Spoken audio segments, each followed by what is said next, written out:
Good morning mga otol, mga pare, mga idol.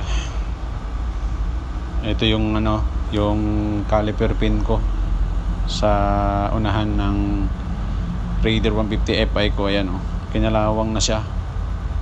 Kaya nagkaroon ng gatla. Ayan, kung mapapansin niyo parang talagang kinain na siya ng kalawang.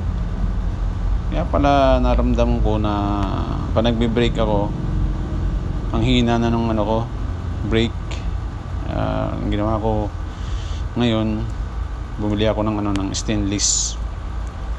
Ayan, papalitan natin ng stainless yung na yan, yung caliper pin na nasira na, kinain ng kalawang. Itong gagawin natin stainless para hindi na siya kakalawangin.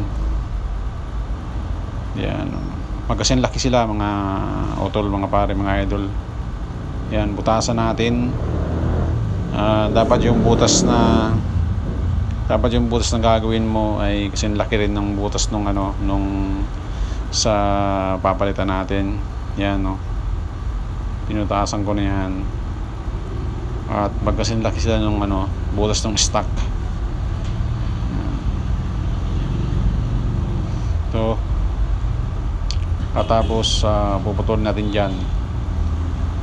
Ito talagang magkapareho na yung butas nila. Puputulin natin yung ulo nung Allen bolt na binili ko, tapos hanggang doon sa may trade puputulin din yun para magkasing haba sila.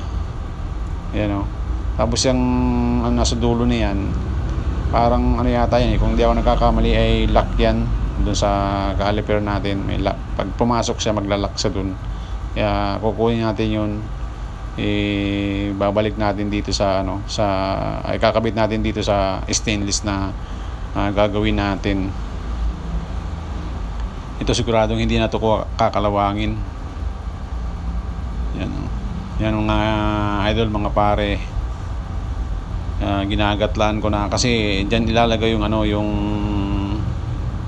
parang lock na maglalak doon sa sa caliper natin. Yan, ito. Kaya pala talagang takang-taka ko yung hina ng brake ko. Hindi na pala nag-i-slide yung caliper.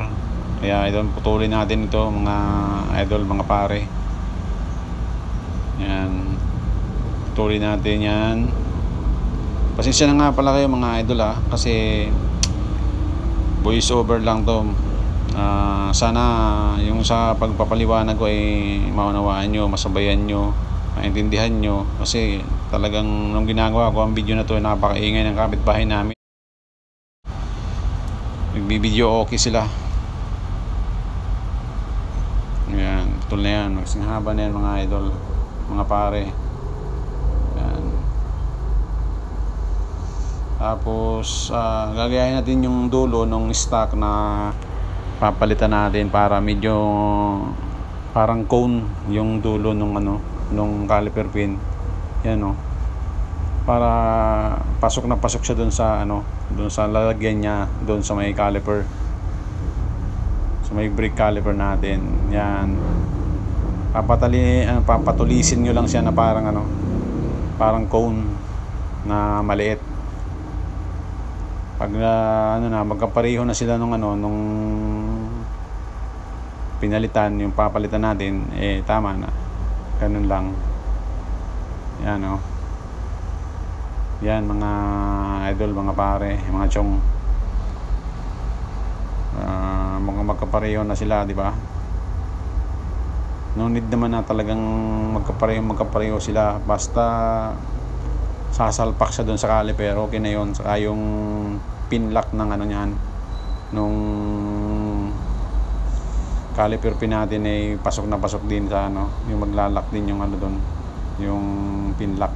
Yan yung butas na yan yan, kukunin natin itong nasa dulo na to. Yan wag niyong iwawala yan, kasi pag nawala yan, hindi niyo may kakabit to, kasi yun yung maglalak doon sa wala kasing walang trade, lang yan lock lang yan tatanggalin natin yan.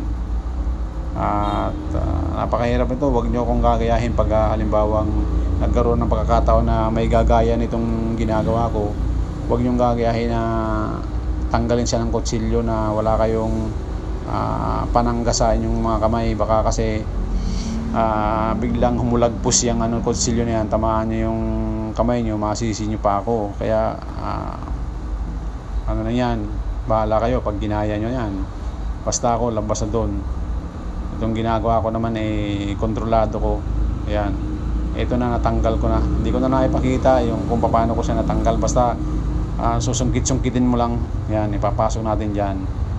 So hindi ko na naipakita yung kung paano ko siya naipasok. Napakadali lang naman nun, kasi wala nga akong cameraman. Ayan, naipasok ko na yan. Yan.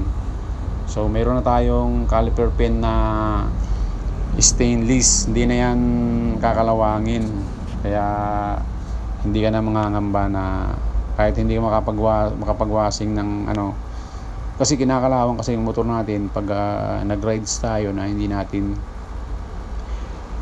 hinugasan yung motor natin matapos tayo mag-rides. Dapat talaga pag nag-rides tayo, washing talaga kung maaari. Kung pwede na wasingan talaga natin yung motor natin pag tayo nag-rides. Sorry. Yan kitang-kita nyo nangyari dyan. Talagang kinalawang yan. Yung caliper hindi na nag-slide dyan. So ngayon, ito stainless na yan, hindi na talaga ito kakalawangin. Talagang mawala na yung problema natin dyan. Okay mga idol, mga pare. Alright, ito na mga idol yung ginawa nating stainless na caliper pin na yan. Hindi na basta-basta kakalawangin yan. Improvise lang. Pinalawang kasi sa akin. So ayan mga idol, pininturahan ko na rin yung caliper. So ito sigurado matibay na to. Hindi na ito basta-basta kasi stainless yan. Kabit ko na to mga idol kasi nasaba kami raider sa endurance. So yan. Right. Peace.